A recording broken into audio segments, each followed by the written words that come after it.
Hi friends, welcome back to Nisha's home cooking. ഇന്നത്തെ നമ്മുടെ recipe പുട്ടാണ് കേട്ടോ. വളരെ സോഫ്റ്റ് ആയിട്ടൊരു പുട്ടിൻ്റെ റെസിപ്പിയാണ്. അപ്പോൾ ഉണ്ടാക്കാനായിട്ട് ഒന്ന് രണ്ട് ടിപ്സൊക്കെ പറയുന്നുണ്ട്. അതുപോലെ അതിന് കൂടെ കഴിക്കാനായിട്ട് നല്ല ടേസ്റ്റി ആയിട്ട് എളുപ്പത്തിൽ ഉണ്ടാക്കാവുന്നൊരു കടലക്കറിയും കൂടിയാണ് ചെയ്തിരിക്കുന്നത്. അപ്പോൾ ഇന്ന് പുട്ടിന് വേണ്ടിയിട്ട് ഞാനിതൊരു സ്പെഷ്യൽ ഇൻഗ്രീഡിയൻറ്റ് ചേർത്തിട്ടുണ്ട്. അങ്ങനെയാണ് നല്ല സോഫ്റ്റും ടേസ്റ്റുമായിട്ട് പുട്ടുണ്ടാക്കിയിരിക്കുന്നത്. അപ്പോൾ വീഡിയോയിലേക്ക് പോയി നോക്കാം. പിന്നെ എപ്പോഴും പറയുന്നത് പോലെ ആദ്യമായിട്ടാണ് നിങ്ങൾ ചാനൽ കാണുന്നതെങ്കിൽ ചാനൽ സബ്സ്ക്രൈബ് ചെയ്ത് സപ്പോർട്ട് ചെയ്യുക. തൊട്ടടുത്ത ബെൽ ബട്ടൺ പ്രസ് ചെയ്യുകയാണെങ്കിൽ പുതുതായിട്ട് വീഡിയോസിൻ്റെയൊക്കെ നോട്ടിഫിക്കേഷൻസ് കിട്ടുന്നതായിരിക്കും.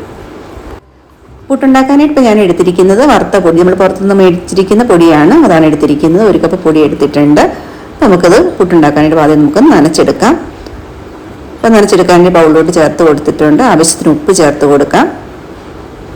പിന്നെ ഇപ്പോൾ പൊടി നനയ്ക്കാനായിട്ട് ഞാൻ ഇച്ചിരി ചെറിയ ചൂടുവെള്ളമാണ് എടുത്തിരിക്കുന്നത്. കുറേശ്ശെ ഒഴിച്ചു കൊടുത്ത് നമുക്ക് നനയ്ക്കാം. കാരണം മൊത്തത്തിൽ ഒഴിച്ചു കഴിഞ്ഞാൽ ചിലപ്പോൾ അത് കൂടി പോകാനൊക്കെയുള്ള സാധ്യതയുണ്ട്. അപ്പം കുറേശ്ശെ ഒഴിച്ചിട്ട് നമുക്ക് നനച്ചെടുക്കാം. അപ്പം നമ്മൾ ഈ ചൂടുവെള്ളത്തിൽ നനയ്ക്കുന്നത് തന്നെ പുട്ട് സോഫ്റ്റ് ആകാനുള്ളൊരു ടിപ്പാണ്. നമുക്കിങ്ങനെ കുറച്ചിങ്ങനെ കട്ടയൊക്കെ ആണെങ്കിലും ഇതിന് കുഴപ്പമൊന്നുമില്ല. പിന്നെ ഇതിപ്പോൾ ഓപ്ഷണലാണ് കേട്ടോ. 1 സ്പൂൺ ചിരകി തേങ്ങ ഇട്ട് കൊടുക്കുന്നുണ്ട്. ഒട്ടും നിർബന്ധമില്ല, ആവശ്യമുണ്ടെങ്കിൽ മാത്രം ഇട്ട് കൊടുത്താൽ മതി. അപ്പോൾ എനിക്കത് ഇഷ്ടമാണ്, അതുകൊണ്ട് ചേർക്കുന്നു എന്നുള്ളതേ ഉള്ളൂ.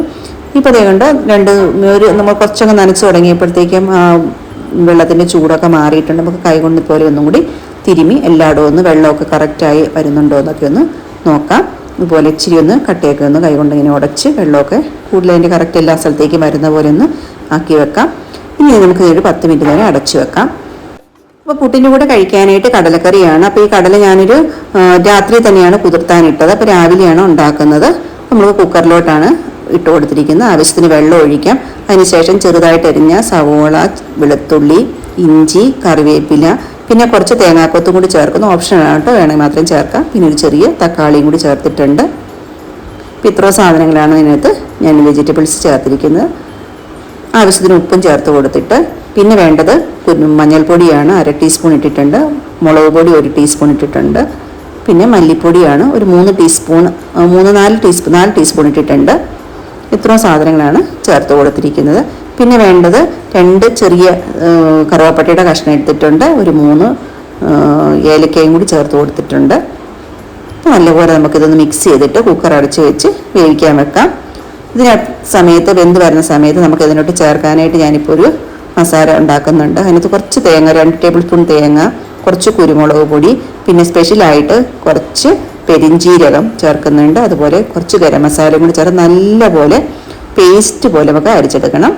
ആവശ്യത്തിന് വെള്ളം ഒഴിച്ചിട്ട് അരച്ചെടുക്കാം. കണ്ട ഇതുപോലെ നല്ല സൂപ്പറായിട്ട് നല്ല സോഫ്റ്റായിട്ട് നമ്മൾ അരച്ചെടുത്തിട്ടുണ്ട്. ഇപ്പോൾ നമ്മുടെ കുക്കറിൻ്റെ പ്രഷറൊക്കെ പോയിട്ടുണ്ട്. നമുക്ക് തുറന്ന് നോക്കാം. അതുകൊണ്ട് നല്ലപോലെ വെന്ത് വന്നിട്ടുണ്ട്. വെള്ളമൊക്കെ പറ്റിയിട്ടുണ്ട്. ഇപ്പം ഇനി നമ്മൾ നേരത്തെ അരച്ച് വെച്ചിരിക്കുന്ന അരപ്പ് നമുക്ക് അതിനകത്തോട്ട് ചേർത്ത് കൊടുക്കണം.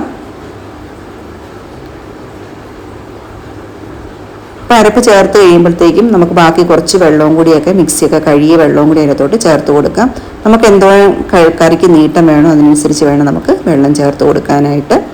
ഞാനിപ്പോൾ ഒരു 1/2 കപ്പ് വെള്ളം ചേർത്തിട്ടുണ്ട് മൊത്തത്തിൽ. നമുക്കെല്ലാം കൂടി കണ്ടു ഇതുപോലെ ഒരു കുറിയ ചാറോടുകൂടിയൊരു കറിയാണ് നമുക്ക് കിട്ടുന്നത്. അപ്പോൾ ആവശ്യത്തിന് വെള്ളം ഒഴിച്ച് നമ്മുടെ ആവശ്യത്തിനനുസരിച്ച് നമുക്ക് നീട്ടിയെടുക്കാവുന്നതേ ഉള്ളൂ. ഈ സമയത്ത് ഉപ്പൊക്കെ നോക്കാം. കുറച്ച് ഉപ്പ് കുറവാണെങ്കിൽ നമുക്ക് ആഡ് ചെയ്ത് കൊടുക്കാം. നല്ലപോലെ ഒന്ന് തിളപ്പിച്ചെടുക്കണം. കാരണം ആ തേങ്ങയുടെ പച്ചച്ചോവയൊക്കെ മാറുന്നവർ വേണമെന്ന് തിളപ്പിച്ചെടുക്കാനായിട്ട്. നല്ലപോലെ തിളച്ച് വന്നിട്ടുണ്ട്. നമുക്കിതിന് കടുക് പൊട്ടിക്കാം. ഞാൻ 2 സ്പൂൺ ഓയിൽ ഒഴിച്ച് കൊടുത്ത്, കോക്കനട്ട് ഓയിലാണ്, കടുകൊക്കെ ഇട്ടിട്ട്. ഇനി നമ്മൾ ഇതിനകത്തോട്ട് ചേർക്കുന്നത് ചെറിയുള്ളിയാണ്. കുറച്ച് ചെറിയുള്ളിയും അതുപോലെ വെളുത്തുള്ളിയും കറിവേപ്പിലയും പച്ചമുളകും കൂടി ഇട്ടിട്ടാണ് കടുക് പൊട്ടിക്കുന്നത്. അതുകൊണ്ട് താളിച്ചത് നമ്മളിനി കടലക്കറിയിലേക്ക് ചേർത്ത് കൊടുക്കുകയാണ്. അങ്ങനെ നമ്മുടെ ടേസ്റ്റി ആയിട്ടുള്ള കടലക്കറി ഇപ്പോൾ റെഡി ആയിട്ടുണ്ട്.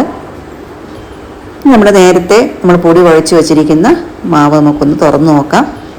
ഇപ്പോൾ ഇതിനകത്ത് എല്ലാ സ്ഥലത്തും വെള്ളമൊക്കെ പോയിട്ട് നല്ലപോലെ ഒന്ന് വെള്ളത്തിൻ്റെ എല്ലാ സ്ഥലത്തേക്കും പോയിട്ട് ഇനി എന്തെങ്കിലും നമുക്ക് ഈ സമയത്ത് വെള്ളം കുറച്ച് കുറവാണെന്ന് തോന്നുവാണെങ്കിൽ കുറച്ചും കൂടി വെള്ളം ഒഴിച്ച് വേണമെങ്കിൽ നമുക്ക് കുഴച്ചെടുക്കാം. ഇനി ഇതിനകത്ത് കുറേശ്ശെ കട്ടയൊക്കെ ഉണ്ട്. അത് പൊടിച്ചെടുക്കാനായിട്ട് നമുക്ക് ആദ്യം ഒരു മിക്സിയുടെ ജാറിലോട്ട് ചേർത്ത് കൊടുക്കാം. അപ്പോൾ നമ്മൾ മിക്സിയിൽ അടിക്കുന്നതുകൊണ്ട് സോഫ്റ്റ് ആകും. അതാണ് അടുത്ത ടിപ്പ്. ഈ സമയത്താണ് നമുക്ക് ഇതിനകത്ത് സ്പെഷ്യൽ ഇൻഗ്രീഡിയൻറ്റ് നമ്മൾ ചേർക്കുന്നത്. അത് വെളിച്ചെണ്ണയാണ്. 1 സ്പൂൺ വെളിച്ചെണ്ണയാണ് ഇതിനകത്തോട്ട് ഒഴിച്ചു കൊടുക്കുന്നത്. 1 ടേബിൾ സ്പൂൺ ഉണ്ട് കേട്ടോ. 1 ടേബിൾ സ്പൂൺ വെളിച്ചെണ്ണ ആണ് ചേർത്ത് കൊടുക്കുന്നത്. ഈ വെളിച്ചെണ്ണ ചേർക്കുമ്പോൾ നല്ലൊരു മണവും ടേസ്റ്റും സോഫ്റ്റ്നെസ്സും ഒക്കെ വരും. അതുതന്നെയാണ് ഇതിൻ്റെ സ്പെഷ്യാലായിട്ടുള്ള ഈ പുട്ടിൻ്റെ സീക്രട്ട് എന്ന് പറയുന്നത്. നല്ല ടേസ്റ്റാണ് ഇങ്ങനെ ഉണ്ടാക്കുന്ന പുട്ടിന്. പിന്നെ ഇത് ഒത്തിരി ഒന്നും അടിക്കേണ്ട ആവശ്യമില്ല. നമുക്ക് ആ കട്ടയൊന്ന് വിട്ട് വരുന്നവരെ ഒന്ന് പൾസ് മോഡിലിട്ട് അടിച്ചെടുത്താൽ മതി. കണ്ടോ, ഇതുപോലെ കട്ടയെല്ലാം വിട്ട് നല്ലപോലെ നമ്മൾ ഇത് മിക്സിയിൽ കറക്കി എടുത്ത് വന്നിട്ടുണ്ട്. നേരത്തെ ബൗളിലോട്ട് നമുക്ക് ചേർത്ത് കൊടുക്കാം.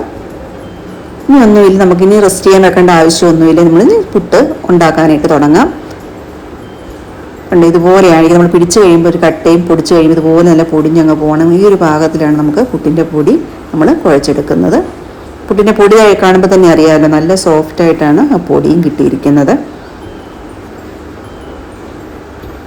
അപ്പം ശരിക്കും ആ വെളിച്ചെണ്ണയൊന്നും ഉപയോഗിച്ച് ഇപ്പോൾ പൊടി കുഴയ്ക്കാത്തവർ ഒരു പ്രാവശ്യം അതുപോലെ ഒന്ന് ട്രൈ ചെയ്ത് നോക്കണം കേട്ടോ. നല്ല വ്യത്യാസം, നല്ല ടേസ്റ്റാണ് പുട്ടിന്, നല്ല സോഫ്റ്റും ആയിരിക്കും. അപ്പോൾ നമുക്കിനി പുട്ടുണ്ടാക്കാൻ തുടങ്ങാം. ഞാൻ സാധാരണ പുട്ടുണ്ടാക്കണ പോലെ അത് നമുക്ക് കുറച്ച് ചെറിയ തേങ്ങ ചേർത്ത് കൊടുക്കാം. പിന്നെ നമ്മൾ പൊടിയിട്ട് കൊടുക്കാം. അപ്പം ഞാനിതിനകത്ത് 2 പ്രാവശ്യം ഇടുന്നുള്ള 2 കഷ്ണമായിട്ടാണ് പുട്ടുണ്ടാക്കുന്നത്. അപ്പോൾ 2 പ്രാവശ്യം ഞാൻ തേങ്ങ ഇടുന്നുള്ളൂ. പിന്നെ മുകളിലും കുറച്ച് തേങ്ങ ഇട്ട് കൊടുക്കാം.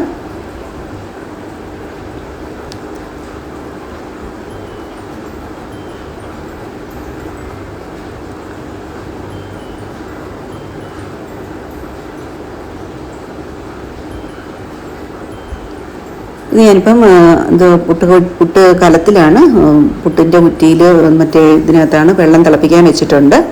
അപ്പോൾ നമുക്ക് അതിനകത്തോട്ട് വെള്ളം തിളച്ചിട്ടുണ്ട്. ഈ സമയത്ത് ഇനി കുറ്റി വെച്ച് കൊടുക്കാം. പുട്ട് ആവി കയറുന്നവരെ നമുക്ക് വെയിറ്റ് ചെയ്യാം. പെട്ടെന്ന് തന്നെ ആവി വരും. ആവി വന്നതിന് ശേഷം ഒരു 2 മിനിറ്റും കൂടി വെയിറ്റ് ചെയ്തിട്ട് നമുക്ക് പുട്ട് കുറ്റി അടുപ്പത്തുനിന്ന് വാങ്ങാവുന്നതേ ഉള്ളൂ. ഇപ്പോൾ കണ്ട നല്ലപോലെ ആവിയൊക്കെ വന്നു. ഇപ്പോൾ പുട്ട് നമുക്ക് അടുപ്പത്തുനിന്ന് വാങ്ങാം. അപ്പോൾ നമ്മൾ ടേസ്റ്റി ആയിട്ടുള്ള സോഫ്റ്റ് ആയിട്ടുള്ള പുട്ടും റെഡിയായി വന്നിട്ടുണ്ട്. കണ്ടാൽ തന്നെ അറിയാമല്ലോ, പുട്ട് നല്ല സോഫ്റ്റാണ്. അതുപോലെ തന്നെ തൊട്ടാൽ തന്നെ അങ്ങ് പൊട്ടിപ്പോണ രീതിയിൽ അത്ര സോഫ്റ്റായിട്ടാണ് പുട്ട് വരുന്നത്. അതുപോലെ നല്ലൊരു ടേസ്റ്റും മണവും ഉണ്ട് കേട്ടോ പുട്ടിന്. അത് പ്രത്യേകം പറയാതിരിക്കാൻ വയ്യ, നല്ല പുട്ടാണ്. അപ്പം ഇതുപോലെ ഒന്ന് ട്രൈ ചെയ്ത് നോക്കാം. അപ്പോൾ നിങ്ങൾക്ക് വീഡിയോ ഇഷ്ടപ്പെട്ടു എന്ന് ഞാൻ വിചാരിക്കുന്നു. വീഡിയോ ഇഷ്ടപ്പെടുകയാണെങ്കിൽ വീഡിയോ ലൈക്ക് ചെയ്യുകയും ഷെയർ ചെയ്യുകയും ചെയ്യുക. Thank you for watching. Next നല്ലൊരു വീഡിയോ ആയിട്ട് കാണുന്നത് വരെ എല്ലാവർക്കും ബൈ.